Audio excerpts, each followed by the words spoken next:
परशुराम ने उस अर्जुन का वध कर दिया जिसके पास 1000 भुजाओं की शक्ति थी, जिसने रावण जैसे महाबली को भी बंदी बना लिया था। आखिर इतना शक्तिशाली राजा परशुराम के हाथों क्यों मारा गया?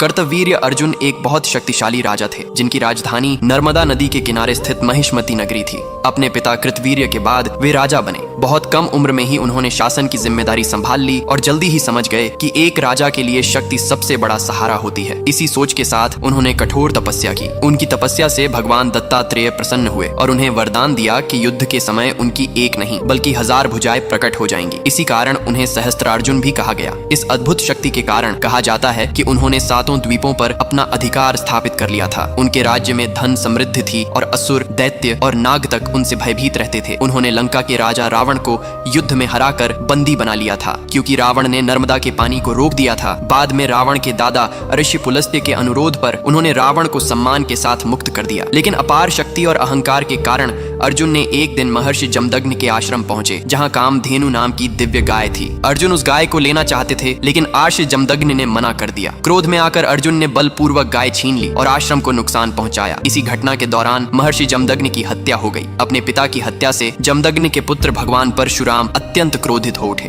उन्होंने कर्तवीर्य अर्जुन के विरुद्ध युद्ध किया। भयानक युद्ध के बाद परशुराम ने अर्जुन की 1000 भुजाएं काट दी और अंततः उसका वध कर दिया। इसके बाद अर्जुन के पुत्रों ने भी जमदग्नि का अपमान किया जिससे परशुराम का क्रोध और बढ़ गया। तब उन्होंने अधर्म और अत्याचार करने वाले क्षत्रियों के नाश का संकल्प लिया। लेकिन जब यह कार्य पूरा हुआ तो परशुराम ने अपने कर्मों के प्रभाव को समझते हुए प्रायश्चित किया। उन्होंने अपना कुल्हाड़ा महेंद्रगिरी पर्वत पर रख दिया और आज भी इसी महेंद्रगिरी पर्वत में परशुराम को जीवित माना जाता है। अगर आपको लगता है कि आज भी भगवान परशुराम जीवित हैं तो कमेंट में लिखो जय श्री राम।